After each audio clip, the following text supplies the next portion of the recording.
खुश आमदेद और सुबह बखैर जनाब। अब आपकी मुलाकात डॉक्टर सदाकत के साथ, जो कि विलिंग मेज के सीईओ हैं और उसके साथ साथ बड़े अच्छे एडिक्शन साइकेट्रिस्ट हैं। हम बात कर रहे हैं नए साल के वो तमाम इरादे जिन्हें हम बांधते हैं, तोड़ देते हैं, फिर बांधते हैं, फिर तोड़ देते हैं, उन तमाम चीज़ों के बारे में कि क्या करना चाहिए, क्या होना चाहिए और कैसे होना चाहिए कि हमारे ये जो ख्वाब है ये पाए तकमील को भी पहुँच सकें। अस्सलाम वालेकुम। वालेकुम। कैसे हैं डॉक्टर साहब? अल्हम्दुलिल्लाह। आपके कोई इल्म में आया कल दुनिया, अभी सारे कैमरामैन कह रहे हैं यार मिल लो आखिरी दफा।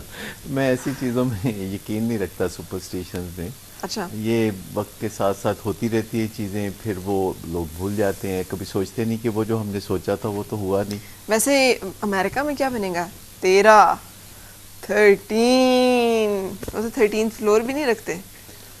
नहीं, ये पहले की बातें हैं, अब नहीं। अब आप देखिए कि दुनिया में सुपरस्टिशंस कुछ पर कम हो रही ज्यूज है। में तो आज तक उसी तरह से 13 का हिस्सा आज तक मनहूस PIA है। की एक फ़्लाइट है जो कि कराची से लाहौर आती है, उसका नंबर है 302। अच्छा। लेकिन रखा हुआ है और बहुत सालों से वो चल रही है। तो इन चक्करों में नहीं पड़ना चाहिए, नंबरों के चक्कर सही। और इस तरह की सारी चीज़ें। फिर किस चक्कर में पढ़ना चाहिए? कॉज एंड इफेक्ट में, साइंस के चक्कर में। बिल्कुल क्योंकि जो साइंस की कामयाबियां हैं, जो कि आप रोज़मर्रा देखती हैं कि ये सेल फ़ोन में आप SMS करती हैं, पहुंच जाता है। सही। और फिर जहाज़ उड़ते हैं, लैंड कर लेते हैं, TV प्रोग्राम चलते हैं, दूर से लोगों को दूर की चीज़ें दिखाते हैं।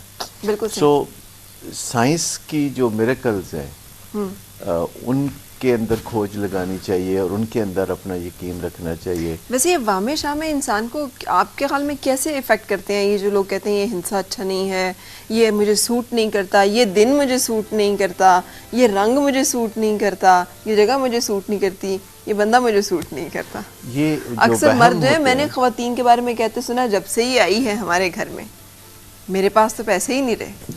देखिए, ये पुरानी रवायतें हैं ना कि इंसान का जो रिज़्क है वो उसकी बीवी के वजह से होता है। अच्छा, अगर तो शादी के बाद कोई अमीर हो जाता है तो वो कहता नहीं तुम्हारी वजह से क्या हुआ है। नहीं, लेकिन बीवी को तो ये वहम रहता है ना, तो ना वो बीवी की वजह से अमीर होता है, ना वो बीवी की वजह से गरीब होता है। वो अपने तौर तरीक़ों की वजह से, अपनी आदतों की वजह से और अपनी हिकमत अमली की वजह से माली तौर पर खुशहाल होता है या नहीं होता। इसका किसी दूसरे से दोष नहीं होता। वो जो वहम की बात आप कर रही थी, ये कोई मामूली बात नहीं है। ये सॉफ्टवेयर प्रोग्राम होते हैं। अच्छा। जब किसी कंप्यूटर में आप कोई सॉफ्टवेयर प्रोग्राम डाल देते हैं और चाहे आप डाल के भूल जाएं, लेकिन वो काम करता रहता है। तो हमारे दिमाग में कोई ख्याल जो हमारी छोटी उम्र में डाल दिया जाता है, जब हम उसे चेक नहीं कर सकते, जब हम उसे क्वेश्चन नहीं कर सकते, तो जब वो सवाल हम उस वक्त क्वेश्चन नहीं करते, उस वक्त पैदा नहीं करते, तो बाद में बड़ी उम्र को जाके हम इस काबिल ही नहीं रहते कि उसके ऊपर कोई नुक्ता उठा सके या सवाल कर सके। सही। लिहाजा हम लोग विक्टिम होते हैं कि जब हम चीज़ों को जज नहीं कर सकते तो चीज़ें सॉफ्टवेयर के तौर पर हमारे दिमाग में डाल दी जाती हैं।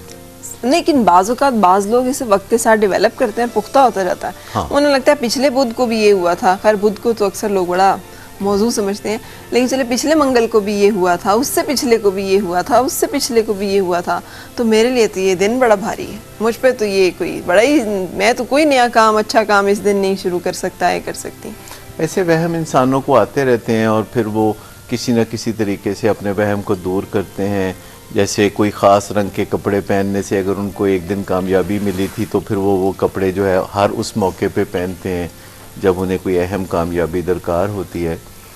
लेकिन बाय एंड लार्ज जो समझदार लोग होते हैं, जो ग्रो करते रहते हैं, जो यूनिवर्सिटीज़ में जाते हैं, जो अच्छी ऑर्गेनाइजेशंस में जाते हैं या अच्छी सोहबत में जाते हैं, तो फिर वो अपने पुराने नज़रियात को चैलेंज करते रहते हैं और बेहतरी की शक्ल उनके अंदर नुमायाँ होती चली जाती है। वक्त के साथ साथ वो एक्चुअलाइज करते जाते हैं। जो इंसान का इस दुनिया में आने का बुनियादी मकसद है कि वो पैदा होने के बाद कुछ बेहतर हो जाए, और सभी लोग पैदा होने के बाद कुछ ना कुछ बेहतर हो जाते हैं। उठ के चलना फिरना शुरू कर देते हैं कुछ बोलना शुरू कर देते हैं, कुछ छोटे मोटे काम अपने करना शुरू हो जाते हैं। पर बियॉन्ड दिस बहुत सारे लोग स्टक हो जाते हैं और वो अपने आप को बहुत बेबस तस्वर करते हैं। इंसान उतना बेबस नहीं है जितना कि वो अपने आप को समझता है। सही। ना ही उसके काबू में हर चीज़ है, जैसा कि कभी कभी उसको क्रेज होता है कि मैं हर चीज़ पे काबू पा लूं।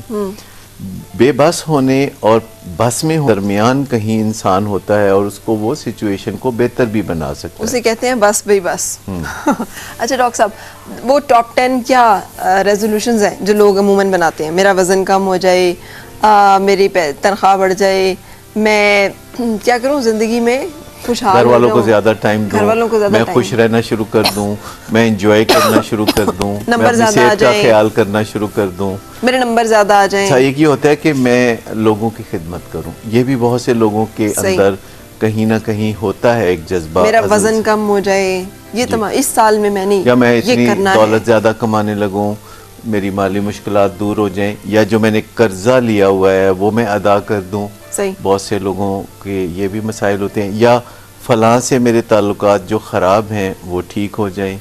इस तरह के रेजोल्यूशंस लोग न्यू ईयर पे कितने इफेक्टिव होते हैं? ये बनाने चाहिए, इनके बनाने का क्या असर होता है? पहली बात तो ये है, और क्या फ़र्क पड़ता है कि हम रेजोल्यूशन बनाते हैं या नहीं?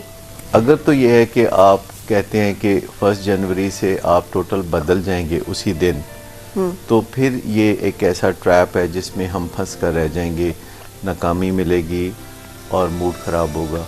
लेकिन अगर हम सोचते हैं कि अगले पूरे साल में हम ये चीज़ें गोल के तौर पर सेट करते हैं और अचीव कर लेंगे, और उसमें जहन में रखें कि मुख्तलिफ़ कामों को करते हुए हमें कुछ बार नाकामी का सामना भी होता है। जैसे सिगरेट छोड़ने वालों के बारे में ये है कि जिन्होंने भी सिगरेट छोड़े, ऑन एवरेज उन्होंने 4 नाकाम कोशिशें की और 5वीं कोशिश कामयाब हुई। अच्छा। और इससे डिस्करेज नहीं होना चाहिए। मिसाल के तौर पर सिगरेट छोड़ने की बात को हम कहते हैं कि अगर कोई बार बार छोड़ता है और फिर बार बार पीता है तो वो उस शख्स से काफ़ी बेहतर है जो छोड़ने की कोशिश ही नहीं करता और पीता रहता है। सही। क्योंकि जो छोड़ता है तो उसके जिस्म को कुछ ना कुछ तो तकवीयत मिलती है, कुछ ना वो कुछ दिनों के लिए इस पर डॉक्टर साहब इसके साथ ही उसको एक बड़ा अपने अंदर नाकामी का एहसास भी होता है। उसे लगता है यार कल मैंने इरादा किया था कि ये नहीं करूंगा, आज फिर मैं वही कर रहा हूँ। शर्म से डूब मरो तुमसे तो इतना भी नहीं हो सकता। अगली दफ़ा फिर आप थोड़ी सी हिम्मत करते हैं, फिर आप आहिस्ता आहिस्ता आहिस्ता आपको अपने ऊपर से इत्मीद ही उठ जाता है कि आपकी कोई वर्थ भी है, आप किसी बात पे कोई लाइन ड्रॉ भी कर सकते हैं, आप किसी चीज़ पे कारबंद भी हो सकते हैं, आप कुछ असूलों पे खड़े भी हो सकते हैं। और ये एक बहुत बड़ा लॉस होता है। हाँ ऐसा होता है, पर ऐसा होना नहीं चाहिए, क्योंकि दुनिया में तमाम लोग जो कामयाबी की बुलंदियों को छूते हैं वो आपको बताएंगे कि इब्तदाई तौर पर कई दफ़ा वो मुंह के बल गिरे थे। ऐसे लोग जो ज़िंदगी में सिर्फ कामयाबियों का मज़ा चखते हैं, मेरे देखने में कभी नहीं आए, ना मैं उनके बारे में जानता हूँ। मैं ज़्यादातर उन लोगों को जानता हूँ या उन लोगों के बारे में मैंने पढ़ा है कि जिन्होंने बहुत ख़राब हालात भी देखे, जिन्होंने मुश्किलात भी देखी, नाकामियाँ भी देखी, और फिर आहिस्ता आहिस्ता उन्होंने कामयाबियों का मज़ा चखना शुरू किया। फिर एक कामयाबी ने दूसरी कामयाबी को राह हमवार की, और आहिस्ता आहिस्ता उनकी ज़िंदगी के मुख्तलिफ़ पहलू जो है वो कामयाबियों से भरपूर हो गए।